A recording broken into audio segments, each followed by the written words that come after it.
스포츠조선 조지영 기자, 현장에서 최선을 다해 인격적으로 대했지만 은혜를 이렇게 갚아주는 여배우들. 안타깝다. 성추문 논란에 휩싸인 김기덕 감독이 4개월 만에 법정 앞에서 모습을 드러냈다. 성추문이 불거진 이후 줄곧 묵묵부답으로 일관했던 그가 마침내 반격을 나선 것. 12일 오후 서울중앙지검 여성아동범죄조사부 홍종희 부장검사를 찾은 김기덕 감독은 고소인 신분으로 자신의 미투를 폭로한 MBC PD수첩 제작진과 이 방송에서 증언한 여배우들을 명예훼손 혐의로 고소한 경위를 밝혔다. 이에 앞서 김기덕 감독은 자신을 기다린 취재진을 향해 PD수첩을 보면 증거보다 증언만으로 구성됐다.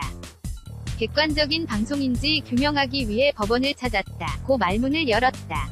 김기덕 감독은 지금까지 영화를 만들면서 나름대로 인격을 가지고 임했다. 배우와 스태프들을 굉장히 존중하고 인격적으로 대우했다.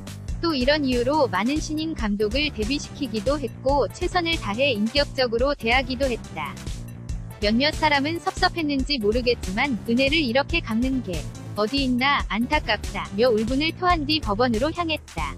앞서 김기덕 감독은 웨비우스 13 촬영 당시 중도 핫한 여배우 A로부터 성추행, 폭행, 명예훼손 등의 혐의로 고소당한 바 있다. 당시 여배우 A는 전체 출연 분량의 70%를 촬영했지만 이 과정에서 김기덕 감독에게 폭행 및 시나리오에 없는 연기를 강요받아 정신적인 충격을 받았다며 그를 고발한 것. 이에 법원은 지난해 12월 김기덕 감독에게 벌금 500만 원의 약식명령, 혐의가 무겁지 않은 사건에서 공판 절차를 거치지 않고 서면 심리만으로 법원에서 벌금 과료 등을 내리는 절차를 내리며 사건을 종결했다. 여배우 A 위 폭로 이후 국내는 물론 전 세계 영화인들에게 공분을 산 김기덕 감독. 하지만 이게 끝이 아니었다. 그를 둘러싼 논란은 올해 상반기 미투 운동으로 확산되며 논란을 키운 것. 지난 3월 방송된 PD수첩에서는 김기덕 감독을 고소한 여배우 A를 비롯해 그동안 김기덕 감독의 성폭행 및 성추행을 당했다고 폭로하는 여배우들의 인터뷰를 다뤄 영화계를 충격에 빠뜨렸다. PD수첩에서 여배우 A는 김기덕 감독이 자신의 방에 들어오지 않는다고 화를 내고 어쩔 수 없이 들어간 방에 자고 가라, 셋이서 자자 며 붙잡았다.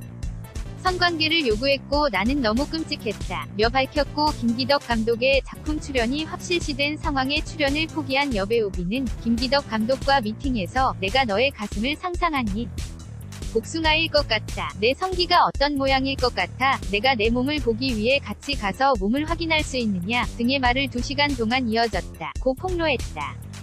또한 김기덕 감독에게 성폭행을 당했다고 고백한 여배우 C는 영화 촬영 합숙 장소가 마치 여자를 겁탈하려고 만든 곳 같았다. 김기덕 감독, 조재현의 매니저 이렇게 3명이 마치 하이에나 같았다. 조재현이 밤마다 문을 두드리고 전화를 걸었다. 고 고백했다. 방송 이후 김기덕 감독은 어떤 대응도 하지 않고 자신의 혐의에 대해 묵묵부답으로 일관했고 국내가 아닌 해외에 머무는 등 대중의 시선을 피했다. 경찰의 내사 착수에도 이렇다 할 반응을 보이지 않았던 김기덕 감독은 파문을 일으킨 이후 3개월 만인 지난 3일 PD수첩 제작진과 이 방송에서 자신을 성추행범으로 밝힌 여배우들을 출판물에 의한 명예훼손 혐의로 고소하며 법정 공방을 예고했다. 그는 PD수첩을 고소할 당시 가정을 가지고 있는 사람으로서 대중에게 부끄러운 일을 한 적이 없다고는 말할 수 없지만 PD수첩 내용처럼 성폭행범은 결코 아니다. 악의적인 허위 사실에 기반한 무고, 제보, 방송 제작으로 엄청난 피해를 입고 있다 며 호소하기도 했다. 또한 김기덕 감독은 방송 이후 자신을 향한 비난 때문에 가족들이 많은 고통을 받고 있고 더는 가정 생활을 유지할 수 없어 아내와 논의 끝에 이혼을 결심했다는 소식이 전해져 다시금 충격을 안겼다. soulhn12 sportschun.com